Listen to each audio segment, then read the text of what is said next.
let's write here basic formulae. Basic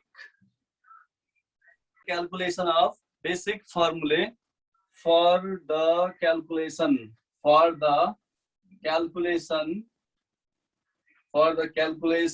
of payoff. हामीले चाहिँ pay of calculation गर्नको लागि हामीलाई बेसिक फर्मुलाहरु के चाहिन्छ that we are going to write here. Okay, basic formulae for the calculation of payoff. हामीले यी टर्महरु सबै we have already defined. Okay, so first case, look at here in one number. If salvage value is not given, if salvage value is not given, this is the condition.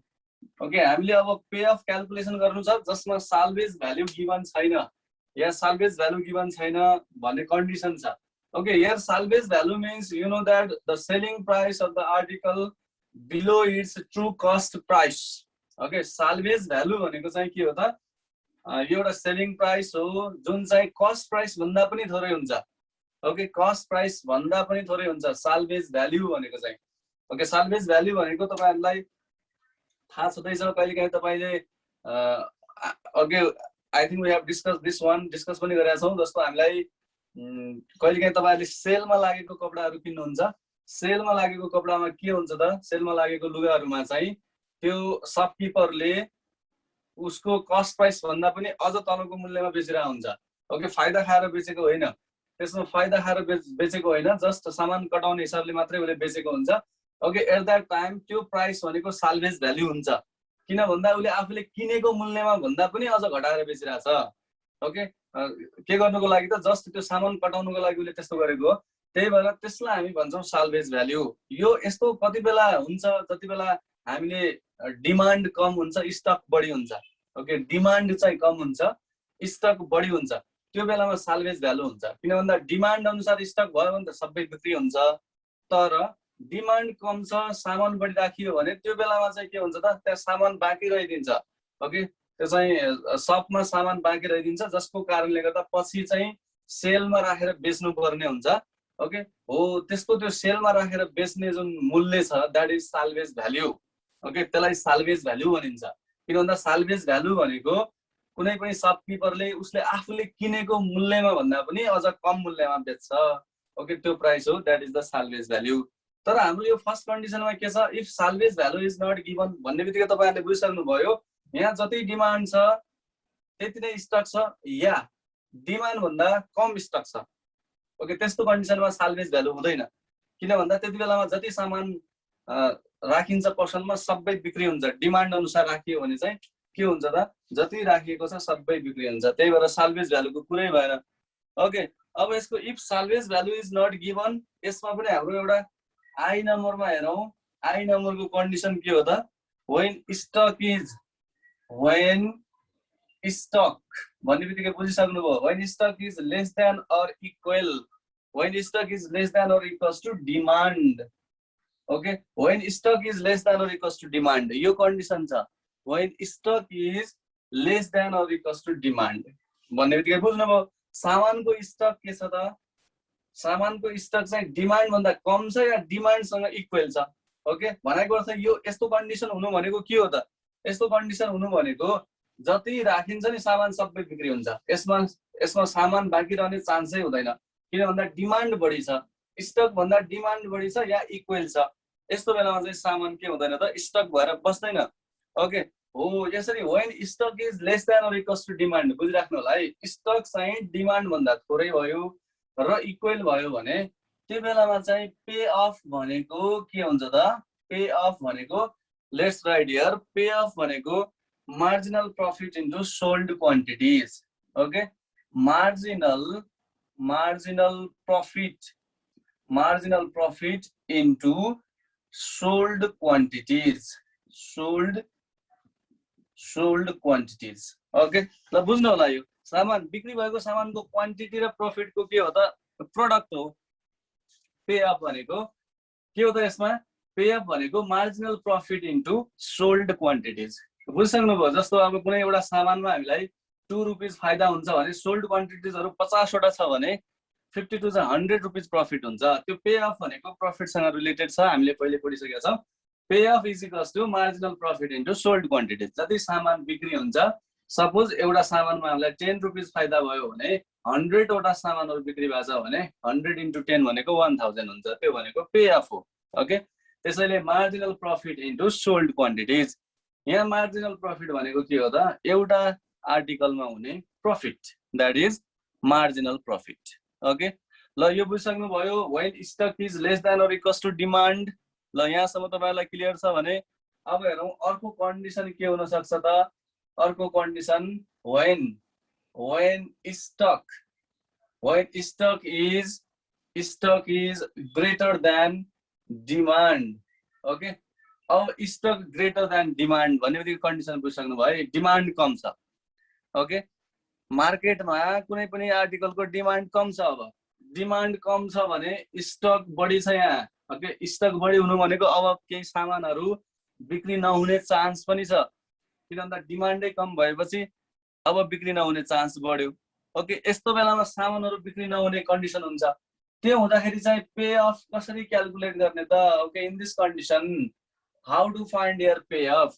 Pay off भनेको यस्तो बेलामा एउटा कुरा त marginal profit into sold quantities त भइहाल्यो। Marginal profit into sold quantities. Okay, marginal profit into sold quantities. योबाट चाहिँ हामीले माइनस, अब माइनस है, सम्झिनु होला यहाँ अलिकति स्पेस छैन, त्यही भएर यसरी मैले लेखिरहेको छु। Minus marginal loss into unsold quantities. ल यो कन्डिसन कति बेला हुन्छ? जति बेला चाहिँ स्टक ग्रेटर देन डिमान्ड हुन्छ, त्यो बेलामा सोल्ड क्वान्टिटिज पनि हुन्छ र अनसोल्ड क्वान्टिटिज पनि हुन्छन्। अब सोल्ड क्वान्टिटिज भयो भने त मार्जिनल प्रफिटसँग मल्टिप्लाई गर्नु पर्यो। हो, त्यो भनेको के हुन्छ? अब त्यो त हाम्रो प्रफिटको कुरा भइहाल्यो। Okay, marginal profit into sold quantities भनेको त्यो त टोटल प्रफिटको कुरा भयो। तर यहाँ marginal loss into unsold quantities, अब यो एउटा मार्जिनल लससँग हामीले अनसोल्ड क्वान्टिटिजलाई के गर्नु पर्यो त? मल्टिप्लाई गर्नु पर्यो। अब प्रफिटको कुरा त हामीलाई थाहा भइहाल्छ। प्रफिट भनेको के हो भन्ने कुरा तपाईँलाई थाहा हुन्छ, सिम्पल हो, हामीले पहिलेदेखि पढेका छौँ। प्रफिट भनेको चाहिँ के हो त? एसपी माइनस सिपी हो। That is very simple. तर मार्जिनल लस भनेको के हो भनेर तपाईँलाई थाहा नहोला, त्यो पनि हामी लेखौँला है त। दुवै कुरा लेख्छौँ, मार्जिनल प्रफिट पनि लेख्छौँ, मार्जिनल लस पनि लेख्छौँ। किन भन्दा हामीलाई पे अफ फाइन्ड आउट गर्नुभन्दा अगाडि मार्जिनल प्रफिटको पनि हामीलाई फर्मुला चाहियो, मार्जिनल लसको पनि हामीलाई फर्मुला चाहियो। Okay, so let's write here. अब यसमा यो दुईटा फर्मुलाहरू। ओके, यो बेलामा चाहिँ वेयर माथि लेखेको फर्मुलाको हामीले केही टर्महरूलाई यहाँ डिस्क्राइब गर्दैछौँ है त। वेयर मार्जिनल प्रफिट भनेको त थाहा हुनु पर्यो पहिला हामीलाई। Marginal profit, okay, marginal profit भनेको चाहिँ के हो त? यहाँ unit selling price minus unit cost price. Simple, हामीले पहिलेदेखि पढेको एसपी माइनस सिपी नै हो यो। Unit selling price minus unit cost price भनेको त्यही कुरा हो। ओके, एसपी माइनस सिपी नै हो। तर यहाँ युनिट किन लेखिरहेछ? युनिट किन लेखेको भने यसमा युनिट लेख्नुको मिनिङ के हो त? एउटा आर्टिकलको कुरा गरेको। एउटा आर्टिकल बेच्दाखेरि कति फाइदा हुन्छ? Okay, that is the marginal profit. त्यही भएर unit selling price minus unit cost price हो यो। ओके, तपाईहरुले मार्जिनल प्रफिट के हो भनेर बुझ्नु पर्यो भने एसपी माइनस सिपी हो भनेर बुझ्नु होला। एसपी माइनस सिपी हो, selling price minus cost price हो। यसको अगाडि युनिट थपिरहेछ। युनिट भनेको के हो त? एउटामा कति प्रफिट हुन्छ त्यसलाई मार्जिनल प्रफिट हुन्छ। एउटा आर्टिकलमा युनिट आर्टिकल भन्न खोजेको। ओके, मार्जिनल प्रफिट त बुझिसक्नु भयो, unit selling price minus unit cost price हो। अब मार्जिनल लस भनेको के हो त? Marginal loss. Okay, marginal loss भनेको सिम्पल कस्ट प्राइस नै हो। मार्जिनल लस भनेको कस्ट प्राइस हो, बुझिराख्नु होला। मार्जिनल लस भनेको कस्ट प्राइस। किन भन्दा सामान बिक्री नै भएन, आर्टिकल बिक्री भएन, जतिमा ल्याएको थियो त्यो त उसको लसमा गयो, त्यसैले त्यसलाई मार्जिनल लस पनि हुन्छ। ओके, जस्तो कुनै पनि सामान ल्याएको छ, स्टक राखेपछि बिक्री भएन, बिक्री नहुनुको मिनिङ के हो त? उसको त पैसा परेको थियो, उसले त किनेर ल्याएको पैसा परेको थियो हो, उसले जतिमा किनेर ल्याएको थियो नि त्यो पुरै लस भयो। त्यसरी बुझ्नु होला। मार्जिनल लस भनेको शपकिपरले जतिमा किनेर ल्याएको थियो त्यो पैसा उसको डुब्यो। Okay, that is marginal loss. किन भन्दा सामान बिक्री भएन, बिक्री भएको भए फाइदा हुन्थ्यो होला, तर उसलाई आफूले परेको पैसा पनि पाएन भने that is marginal loss. Okay, यो यहाँसम्म चाहिँ तपाईहरुलाई पे अफ फाइन्ड आउट गर्ने कसरी भन्ने कुरा थाहा भयो है त। पे अफ हामीले कसरी फाइन्ड आउट गर्ने, पे अफ फाइन्ड आउट गर्ने दुईटा कन्डिसन बुझिराख्नु होला। Stock less than or equals to demand भएको बेलामा, स्टक ग्रेटर देन डिमान्ड भएको बेलामा यो कन्डिसनहरु तपाईले बुझ्नु होला। अब यो salvage value is not given है, यो कन्डिसनमा हामीलाई साल्भेज भ्यालु गिभन नै छैन। अब चाहिँ हामीलाई साल्भेज भ्यालु गिभन भयो भने मार्जिनल लस क्याल्कुलेट हुन्छ है। If salvage value is given, if salvage value is given, okay, if salvage value is given, salvage value given भएको बेलामा चाहिँ marginal loss is calculated, marginal loss is calculated, okay, marginal loss is calculated when if salvage value is given, marginal loss is calculated। अब marginal loss भने के हुन्छ? अब हेरौं marginal loss. Marginal loss अघिको कन्डिसनमा साल्भेज भ्यालुको कुरै थिएन, भनेको अर्थ सेलमा बिक्री हुने कुरै थिएन भनेर बुझ्नु होला। साल्भेज भ्यालु थिएन भने सेलमा पनि बिक्री हुने कन्डिसन थिएन। तर अब चाहिँ साल्भेज भ्यालु छ भनेपछि तपाईहरुले सिम्पल बुझ्दाखेरि अब सेलमा बिक्री हुने छ यहाँ। त्यसैले मार्जिनल लस भनेको के हुन्छ त? शपकिपरले किनेर ल्याएको price, cost price, okay, minus salvage value, okay, minus salvage value. यो त तपाईहरुले बुझ्नु भयो होला, माइनस साल्भेज भ्यालु। यसलाई म एउटा एक्जाम्पल दिन्छु। जस्तो कुनै एउटा T shirt, okay, T shirt शपकिपरले 1000 रुपीजमा किनेर ल्यायो, ओके। अब उसले किनेर ल्याएको मूल्यमा त पक्कै बेच्दैन, यदि उसलाई प्रफिट लिने हो भने उसले अब त्यसलाई 1500 भन्ला, 2000 भन्ला, ओके, त्यहाँसम्म तपाईलाई क्लियर छ। तर अब उसको त्यो के भयो त? यसमा त साल्भेज भ्यालु गिभन छ भनेको अर्थ उसको त्यो स्टकमा रह्यो। अब उसले त्यो बेच्नै पाएन, 1000 रुपीज हालेर ल्याएको थियो, पछि उसले त्यो टी सर्टलाई सेलमा लगायो, ओके। सेलमा लगाउँदाखेरि 1000 रुपीजमा त कसैले किन्दैन, सेल भनेको त एकदमै सस्तो मूल्यमा बेच्ने हो। त्यसैले उसले सेलमा बेच्दाखेरि उसले सपोज 500 मा बेच्यो, त्यो भनेको साल्भेज भ्यालु भयो। हेर्नु त, साल्भेज भ्यालु त्यो भनेको साल्भेज भ्यालु हो।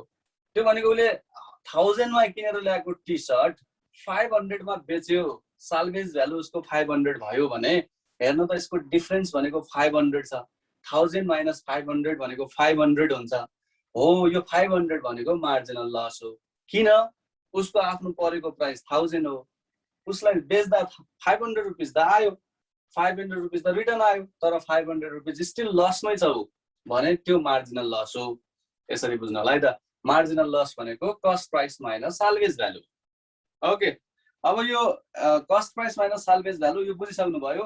तर अब अर्को कहिलेकाहीँ के कन्डिसन हुन्छ भन्दा, अब सबै शपकिपरहरूले ओके आफ्नै के अरे घरमा या आफ्नै उसको पसल नहुन सक्छ, या उसले भाडामा लिएको हुन सक्छ भन्नु खोजे है, रेन्टमा लिएको हुन सक्छ। हो, रेन्टमा लिएको बेला या रेन्टमा लिएको हुन सक्छ, या सामान स्टक राख्ने ठाउँमा उसले के गरेको हुन सक्छ, केही पे गरेको हुन सक्छ। त्यो बेलामा होल्डिङ कस्ट पनि लाग्छ। भनेको अर्थ त्यो सामान राखेको कस्ट पनि लाग्छ है, सामान राखेको कस्ट लाग्छ नि भनेको सक्छ। त्यो भनेको युनिट कस्ट अफ होल्डिङ हो है। त्यसलाई हामी के भन्छौँ? if unit cost of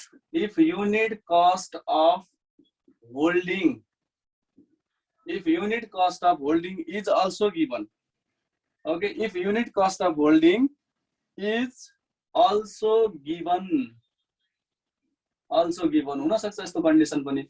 if unit cost of holding is also given, then त्यो बेलामा चाहिँ अब मार्जिनल लस के हुन्छ त? त्यो बेलामा हेर्नु त, मार्जिनल लस भनेको के हुन्छ त?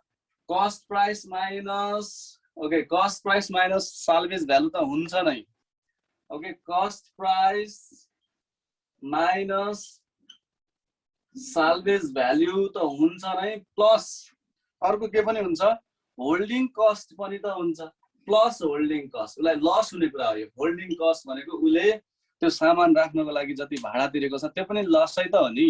त्यही भएर मार्जिनल लसमा if unit cost of holding is also given, then marginal loss भनेको cost price minus salvage value, माथि बुझिसक्नु भएको छ। त्यसमा प्लस के पनि हुन्छ, होल्डिङ कस्ट पनि हुन्छ। होल्डिङ कस्ट भनेको चाहिँ उसले त्यो सामान राख्नको लागि यदि भाडा तिरिरहेछ भने त्यो पनि त उसको लसै हुन्छ। त्यही भएर that is marginal loss. Okay, अब तपाईहरुले फर्मुला बुझ्नुपर्ने क्वान्टिटेटिभ एनालाइसिसमा पे अफ को लागि हामीले यति फर्मुलाहरु जान्नुपर्छ। ओके, अब तपाईहरुले पे अफ को लागि त फर्मुला भयो, रिग्रेड को लागि खै फर्मुला भन्नु होला। ओके, अब रिग्रेड भनेको हामीले पे अफ टेबलबाटै हामीले रिग्रेड टेबल बनाउँछौं। त्यो पछि तपाईहरुलाई त्यो त हाम्रो इम्पोर्टेन्ट क्वेशन नै हो, एक्जाममा आउने खालको क्वेशन हो है। पे अफ टेबलबाट रिग्रेड टेबल कसरी बनाउने। Okay, that we will study. एक्सरसाइजमै हामीलाई थाहा भइहाल्छ हामीले पे अफबाट रिग्रेड कसरी बनाउँछौं भन्ने कुरा। I will tell you later on. त्यो म तपाईहरुलाई भनिहाल्छु, पक्कै पनि एक्सरसाइज गर्ने बेला हुन्छ नै। त्यही भएर मेन कुरा भनेको यसमा पे अफ टेबल बनाउन जान्नु पर्यो। पे अफ टेबल बनाउन जान्नु भनेको नै रिग्रेड त्यसैबाट हुन्छ। ओके, त्यसैले पे अफ टेबल बनाउनको लागि हामीसँग यहाँ फर्मुलाहरु तपाईहरुले पढिसक्नु भयो। यति फर्मुलाहरु चाहिँ हामीले जान्नु पर्यो है त। अहिले मैले सिम्पली तपाईहरुलाई फर्मुलाको बारेमा भने। ल, यति फर्मुलाहरु हो। यो एक्सरसाइजमा फर्मुला जान्नु पर्ने भनेको यति हो। ओके, यो यति फर्मुलाहरु जान्नु भनेको हामीले पे अफ टेबलहरु बनाउन जानिन्छ अब यस पछाडी। Okay, will know. अब यस पछाडी पनि हामीलाई के पार्टहरु लेख्न बाँकी छ तपाईहरुलाई। अब थोरै पार्ट बाँकी छ। यहाँ डिसिजन मेकिङ इन्भाइरोमेन्ट भन्ने छ हामीसँग। ओके, यो फर्मुला पछाडी पनि हामीलाई अब के छ त, decision making environment. Okay, so now I'm going to tell you about here decision making environment. Okay, decision making environment. ल, यो डिसिजन मेकिङ इन्भाइरोमेन्ट भनेको के हो त भन्दाखेरि तपाईहरुलाई जस्तो यो डिसिजन गर्ने बेलामा यहाँ इन्भाइरोमेन्टको रोल हुन्छ। ओके, इन्भाइरोमेन्टको रोल हुन्छ भनेको अर्थ सराउन्डिङको रोल हुन्छ। के छ, ओके, त्यसको क्राइटेरियाहरु के छ, त्यसको रोल हुन्छ। यहाँ चाहिँ डिसिजन भनेको जस्तो इन्भाइरोमेन्ट भनेको त के हो, यो त डाइनामिक छ है। इन्भाइरोमेन्ट भनेको के हो, डाइनामिक छ, चेन्जेबल छ, यो त सधैँ चेन्ज भइरहन्छ। ओके, जस्तो तपाईहरुलाई थाहा छ मार्केट पनि सधैँ एकै नासको मार्केट हुँदैन। मार्केटमा डिमान्डको कुरा पनि सधैँ एकै नासको डिमान्ड हुँदैन। That is dynamic. Okay, it keeps on changing. त्यो चेन्ज भइरहन्छ हो। त्यो चेन्ज भए अनुसार यहाँ डिसिजन मेकिङमा पनि फरक पर्छ। ओके, किन भन्दा इन्भाइरोमेन्ट चेन्ज भइ नै राखेको छ। Okay, it keeps on changing. सधैँभरि एकै खालको इन्भाइरोमेन्ट छैन र हाम्रो डिसिजन मेकिङ पनि सधैँ एकै खालको हुँदैन। डिसिजन मेकिङ पनि के हुनु पर्यो त, त्यही अनुसार accordingly decision making should be also changed. Decision making पनि चेन्ज हुनु पर्यो। त्यसैले यहाँ चाहिँ अब डिसिजन मेकिङ इन्भाइरोमेन्टमा तपाईहरुलाई यहाँ चाहिँ हाम्रो के छ भन्दा एउटा decision making under complete certainty छ है। Decision making under complete certainty. अर्को छ एउटा decision making under risk. Decision making under risk र एउटा decision making under complete uncertainty छ। एउटा चाहिँ decision making under complete uncertainty. त्यसको बारेमा त हामी लेख्छौँ नै। त्यसको बारेमा चाहिँ हामी ओके, फर्स्ट अफ अल हामीलाई चाहिँ डिसिजन मेकिङ इन्भाइरोमेन्टमा चाहिँ के छ त, there are 3 different conditions under decision making environment. Okay, त्यसको लागि मैले सिम्पली पहिला यहाँ यो भनिहालौँ तपाईलाई। यसमा हामीले पढ्नुपर्ने कुरा के छ। Okay, one by one I am going to write here. Decision making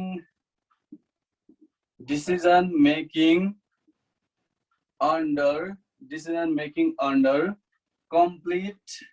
complete certainty. Okay, decision making under complete certainty एउटा भयो है। डिसिजन मेकिङ अन्डर कम्प्लिट सर्टेनिटीको मिनिङ तपाईहरुले बुझ्नु होला। यो भनेको स्योर छ, के हुन्छ भन्ने कुरा स्योर छ। ओके, फ्युचरमा के हुन्छ भन्ने कुरा स्योर छ। भनेको अर्थ हाम्रो त यहाँ एक्सनको कुरा गरेका छौं नि हामीले, courses of action yeah alternative. ल, अल्टरनेटिभ भनेर हामीले पढिसकेका छौं। अल्टरनेटिभ के गर्दाखेरि स्टेट्स अफ नेचर के हुन्छ, दुईटा टर्महरु, स्टेट्स अफ नेचर, यो कुरा त हामीले पढिसकेका छौं। अल्टरनेटिभ्स भनेको हामीले एक्सन कस्तो लिने, डिसिजन कस्तो गर्ने, र स्टेट्स अफ नेचर भनेको त्यसको के हो त कन्सिक्वेन्स हो, परिणाम हो है त। त्यसैले यहाँ डिसिजन मेकिङ अन्डर कम्प्लिट सर्टेन्टीमा के हुन्छ भन्दा एउटा मात्र अल्टरनेटिभ हुन्छ अनि एउटै स्टेट्स अफ नेचर हुन्छ। भनाइको अर्थ के हो, यसको मिनिङ तपाईहरुले बुझ्नु होला। एउटा मात्रै मार्केट छ र त्यहाँ हामीले प्रडक्ट लाने बित्तिकै त्यो पक्कै बिक्री हुन्छ है त। यो त एकदम सर्टेन्टी हो नि त। यसमा म्यानेजरलाई डिसिजन गर्न कुनै गाह्रो हुँदैन, किन भन्दा प्रडक्ट हामीले मार्केटमा लाने बित्तिकै बिक्री हुन्छ। किन भन्दा there is only one market, एउटा मात्र के छ त मार्केट छ, र एउटा मार्केट मात्रै छ भनेपछि त्यो मार्केटमा हामीले के हुन्छ त बिक्री हुन्छ भन्ने के भयो त स्योर भयो। ओके, या यसलाई तपाईले कसरी बुझ्नु पर्यो भन्दा कुनै पनि आर्टिकल प्रड्युस गरिसके पछाडि त्यसको यदि बेचिने स्योरिटी छ भने त्यो के हो त त्यो decision making under complete certainty हुन्छ है। ओके, जस्तो यस्तो कुरा तपाईहरुलाई जस्तो रेनी सिजनमा हेर्नु होला, रेनी सिजनमा अम्ब्रेला बेच्ने चान्स हुन्छ है त। रेनी सिजनमा अम्ब्रेला बेचिन्छ। अब हेरौं, जस्तो प्रोडक्सन गर्ने ठाउँ एउटै छ, एउटा मात्र प्रोडक्सन गर्ने ठाउँ छ, अम्ब्रेला बनाउने ठाउँ एउटै छ भने उले अम्ब्रेला बनाउने बित्तिकै बिक्री हुन्छ है त। रेनी सिजनको कुरा गरेको। अब समर सिजनमा कोल्ड ड्रिङ्क्सहरु बिक्री हुन्छ। ओके, त्यो भनेको के हो त यस्तो बेलामा डिसिजन मेकिङ गर्न गाह्रो भएन। हामीले समर सिजनमा त्यो एउटा सर्टेन्टीको कुरा भयो, यहाँ कम्प्लिट सर्टेन्टी छ। कुन चाहिँ अल्टरनेटिभ चुज गर्दाखेरि स्टेट्स अफ नेचर के हुन्छ भन्ने कुरा द्याट इज स्योर छ है। त्यसैले यसको बारेमा हामी लेख्ने बेलामा हामी के लेख्छौं भने यसको बारेमा चाहिँ okay, in this decision making environment there exist only one के हुन्छ त there exist only one states of nature such that decision maker के हुन्छ त डेफिनेटली नोज के यसमा चाहिँ डिसिजन मेकरलाई पहिले थाहा हुन्छ okay what the states of nature will be happen when particular decision is taken. यसमा के चाहिँ स्टेट्स अफ नेचर हुन्छ भन्ने कुरा उलाई पहिले थाहा हुन्छ। त्यही भएर यो decision making under complete certainty. अब बुझ्नु भयो होला decision making under complete certainty भनेको चाहिँ के हो त स्टेट्स अफ नेचर एउटै छ, परिणाम आउने कुरा एउटै छ, एउटै हो। त्यही भएर डिसिजन मेकरलाई थाहा हुन्छ what the decision should be taken so that the states of nature will be that one. त्यो एउटै स्टेट्स अफ नेचर त्यो आउँछ भन्ने थाहा छँदैछ भने यो भनेको decision making under complete certainty हो। यस्तो खालको इन्भाइरोमेन्ट चाहिँ हाम्रो रियल वर्ल्ड प्रब्लममा एकदमै रियर हुन्छ। किन भन्दा अहिलेको त मार्केट के छ त एकदमै प्रतिस्पर्धी मार्केट छ ओके, कम्पिटेटिभ छ, जसको कारणले गर्दा यो सर्टेन्टीको कुरै हुँदैन, कम्प्लिट अनसर्टेन्टीमै काम गर्नुपर्ने हुन्छ। ओके, सो एउटा यो भयो decision making under complete certainty. Okay, decision making under complete certainty भयो। सेकेन्ड नम्बरमा म तपाईलाई decision making under risk. Okay, decision making under risk. अब यो डिसिजन मेकिङ इन्भाइरोमेन्टमा चाहिँ के हुन्छ भने there are two or more than two states of nature. अब परिणामहरू दुई वा दुई भन्दा बढी हुन्छन् okay when the decision is taken. यदि कुनै डिसिजन लिइयो भने परिणामहरू त two or more than two states of nature. त्यसैले यहाँ चाहिँ डिसिजन मेकरले के गर्छ त decision maker assign the probabilities okay assign the probabilities of possible outcomes। possible outcomes को probability assign गर्छ केमा बेस्ड हुन्छ त on the basis of past experiences or historical evidence। अब यो मैले के भने past experiences historical evidence भनिरहेको छु। अब यो टर्महरु सुन्दाखेरि तपाईहरुलाई के होला भन्ने लाग्यो भने जस्तो यहाँ चाहिँ हामीले जस्तो रेनी सिजन छ, रेनी सिजनमा अम्ब्रेला बेच्नु पर्ने छ। Sunday Monday Tuesday Wednesday Thursday Friday स्याटरडेको के छ त यहाँ डाटा गिभन छ, पास्ट एक्सपिरियन्सेस भन्न खोजेको है त। कसैलाई थाहा हुन्छ नि त पास्टमा हो मैले सन्डेमा यतिवटा अम्ब्रेला बेचेको थिएँ, मन्डेमा यति बेचेको थिएँ, त्यो भनेको त्यसबाट प्रोबेबिलिटी फाइन्ड आउट गर्न सकिन्छ। ओके, टोटल कति सन्डेमा कति बिक्री भयो भन्ने त हामीलाई प्रोबेबिलिटी थाहा छ हो। यस्तो कन्डिसनमा चाहिँ डिसिजन मेकरलाई एटलिस्ट प्रोबेबिलिटी थाहा हुन्छ है त। उसलाई के प्रोबेबिलिटी थाहा हुन्छ पास्ट एक्सपिरियन्स र हिस्टोरिकल एभिडेन्सबाट उसलाई के थाहा हुन्छ त उसलाई एटलिस्ट प्रोबेबिलिटी थाहा हुन्छ। त्यही भएर प्रोबेबिलिटी असाइन गर्छ र on the basis of that decision is taken र त्यही बेसिसमा डिसिजन के गरिन्छ डिसिजन टेकन गरिन्छ, डिसिजन मेक गरिन्छ। ओके, दैट मिन्स त्यो भनेको डिसिजन मेकिङ अन्डर रिस्क हो। ओके, त्यो पनि रिस्क हो नि त। अब सन्डेमा अब आउट अफ 50 अम्ब्रेलाज 5 वटा अम्ब्रेला बिक्री भएको थियो, त्यो पास्ट इभिडेन्स हो, त्यो भनेको पुरानो डाटा हेरेर थाहा भयो। तर अब 5 वटै बिक्री होला भन्ने त त्यो त स्योर छैन नि त, त्यो त प्रोबेबिलिटी हो। त्यही भएर डिसिजन मेकिङ अन्डर रिस्क है, यस्तो भएको थियो यसो गरौँ, किन भन्दा पहिला सन्डेमा 5 वटा अम्ब्रेला बिक्री भएको थियो भने अब पनि हुन्छ भन्ने त्यो एउटा रिस्क लिएर गरिने कुरा भयो। ओके, त्यसैले यसमा चाहिँ डिसिजन मेकिङ अन्डर रिस्क भनेको चाहिँ के हो त, यसमा चाहिँ decision maker assign the probabilities to the occurrence of possible outcomes on the basis of past historical evidence or experiences. Okay, experience मा आधार भएर या past historical events को आधारमा चाहिँ डिसिजन मेकरले के गरिदिन्छ त, के गर्छ, प्रोबेबिलिटिजहरु असाइन गरिदिन्छ र जसको आधारमा डिसिजन गर्छ। That is decision making under risk. बुझिराख्नु भएको छ है। यसमा चाहिँ 2 or more states of nature हुन्छन्। 2 or more states of nature भनेको परिणामहरु 2 or more than 2 हुन्छन्, जसको कारणले डिसिजन मेकरलाई के हुन्छ, अलिकति गाह्रो हुन्छ डिसिजन गर्नलाई, किन भन्दा परिणाम जे पनि आउन सक्छ भन्ने हुन्छ। ओके, त्यही भएर उसले प्रोबेबिलिटी असाइन गर्छ। ओके, यो पनि एउटा खालको डिसिजन मेकिङ इन्भाइरोमेन्ट भयो। अब थर्ड नम्बरमा हेरौँ, decision making under complete uncertainty. बुझ्नु होला अब यो decision making under complete uncertainty भनेको के हो भने अब त प्रोबेबिलिटी असाइन गर्ने सम्भावना पनि छैन है, छैन, पास्ट हिस्टोरिकल एभिडेन्स पनि छैन र यसको एक्सपिरियन्स केही पनि छैन। यो केसमा चाहिँ एक्ज्याक्टली यसमा पनि के हुन्छ त, 2 or more than 2 states of nature त हुन्छन्। Okay, 2 or more than 2 states of nature हुन्छन्, जसको कारणले डिसिजन गर्न त गाह्रो भइहाल्यो। अर्को कुरा यसमा प्रोबेबिलिटी पनि हुँदैन। ओके, यो कुनै decision maker is not available with the probabilities of the possible outcomes है। यसमा चाहिँ decision maker is not available with the probabilities of the possible outcomes। उस possible outcomes को probability समेत हुँदैन यो decision making under complete uncertainty मा। Okay, हो त्यस्तो खालको यो इन्भाइरोमेन्ट हो। अब हाम्रो रियल वर्ल्ड प्रोब्लममा most prevalence decision making environment भनेको यही हो, decision making under complete uncertainty नै हो।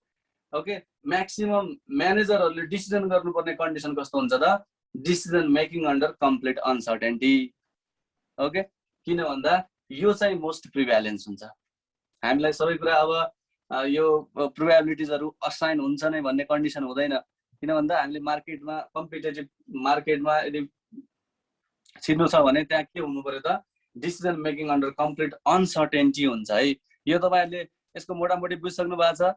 यसमा के हुन्छ, मैले भनिसके 2 or more than 2 states of nature हुन्छन् and decision maker does not know what the states of nature will be happen when a particular decision is taken है त। त्यसैले अनि decision maker is not available with the probabilities, यसमा त probabilities पनि available हुँदैन okay of the possible outcomes. त्यसैले यो नै एकदमै prevalent in the real life situation, अरु भन्दा चाहिँ यो रियल लाइफ सिचुएसनमा एकदमै प्रिभ्यालेन्ट छ।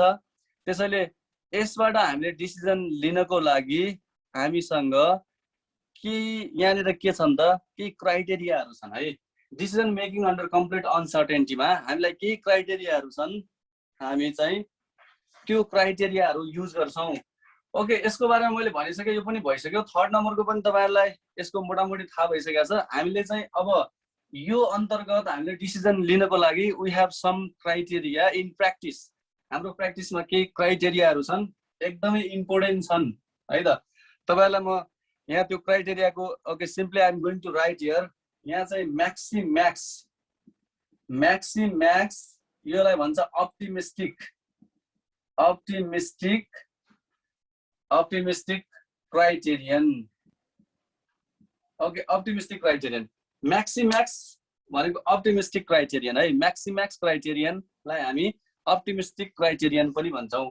यहाँ चाहिँ म्याक्सिम्याक्स यो भनेको के हो भने, यस्तो बेलामा चाहिँ अब डिसिजन मेकरलाई के लाग्छ भने, डिसिजन मेकरलाई चाहिँ त्यो इभेन्ट चाहिँ जहिले पनि प्रोफिटेबल हुन्छ भन्ने जस्तो लाग्छ के उसलाई। त्यो बेलामा चाहिँ जस्तो प्रोफिटेबल हुन्छ भन्ने जस्तो लाग्यो भने, जस्तो हाम्रो कुनै इभेन्ट प्रोफिटेबल हुँदैछ भनेको उसले गरेको कामबाट प्रफिट आउँछ भन्ने उसलाई जस्तो लाग्यो भने उसले के गर्छ त, म्याक्सिमम पे अफबाट म्याक्सिमम चुज गर्छ। सबैभन्दा पहिले सबैको म्याक्सिमम पे अफ चुज गर्छ र म्याक्सिमम मध्येको पनि म्याक्सिमम पे अफ चुज गर्छ र त्यसबाट उसले डिसिजन लिन्छ है। यो अब तपाईँलाई यो मैले भनिराख्दाखेरि अलिकति कस्तो लागिरहेको होला। यो हामीले क्वेसन सल्भ गऱ्यौँ भने तपाईँलाई थाहा हुन्छ, त्यो बेला हामी योसँग रिलेटेड क्वेसन सल्भ गरिहाल्छौँ। यो चाहिँ सिम्पली यसरी बुझ्नु होला, म्याक्सको मिनिङ के हो? सबभन्दा पहिले डिसिजन मेकरले म्याक्सिमम पे अफ चुज गर्छ त्यो पे अफ टेबलबाट।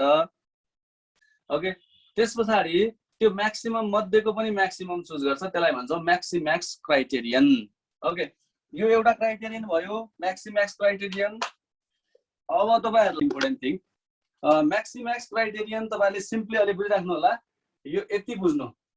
ओके, पछि क्लियर भइहाल्छ, हामीले एक्सरसाइज गर्ने बेला क्लियर हुन्छ है। अर्को चाहिँ हामीसँग छ म्याक्सिमिन भनेको pessimistic. Okay, pessimistic criterion. Maximin criterion भनेको के हो त? यो भनेको चाहिँ पेसिमिस्टिक क्राइटेरियन हो। यसको मिनिङ तपाईँले बुझ्नु भएको छ, यो निराशावादी, एकदमै निराशावादी छ डिसिजन मेकर। उसले के गर्छ भन्दा सबभन्दा पहिले पे अफ मध्येको मिनिमम चुज गर्छ। पे अफमा तपाईँले मिनिमम यहाँ धेरै रोहरू हुन्छन् नि, त्यसमध्ये मिनिमम चुज गर्छ र मिनिमम मध्येको पनि म्याक्सिमम चुज गर्छ भन्नु खोजेको। म्याक्सिमिनको मिनिङ के हो? मिनिमम मध्येको पनि लास्टमा म्याक्सिमम चुज गर्छ र उसलाई यो के लाग्छ भने यो डिसिजन चाहिँ मेरो अनप्रोफिटेबल हुन्छ भन्ने लाग्छ कि उसलाई जहिले पनि। यो चाहिँ अनप्रोफिटेबल हुन्छ, यसबाट प्रॉफिट हुँदैन, यो अनप्रोफिटेबल छ भन्ने लाग्छ र उसले यसरी डिसिजन गर्छ। ओके, यो भनेको चाहिँ म्याक्सिमिन हो। अब थर्ड, ओके, हाम्रो लास्ट वान हामीले पढ्नुपर्ने चाहिँ के हो त? यो चाहिँ मिनिम्याक्स रिग्रेट क्राइटेरियन। मिनिम्याक्स रिग्रेटसँग रिलेटेड छ यो, regret criterion. Okay, minimax regret criterion. अब यो पनि बुझिराख्नु होला, मिनिम्याक्स रिग्रेट क्राइटेरियन भनेको अब यसको लागि रिग्रेट टेबल चाहिन्छ। यो दुटाको लागि पे अफ टेबल चाहिन्छ भने यसको लागि चाहिँ रिग्रेट टेबल चाहिन्छ। रिग्रेट टेबल हामीले इजिली पे अफ टेबलबाट बनाउन सकिन्छ। हो, यहाँ चाहिँ के गर्छ त?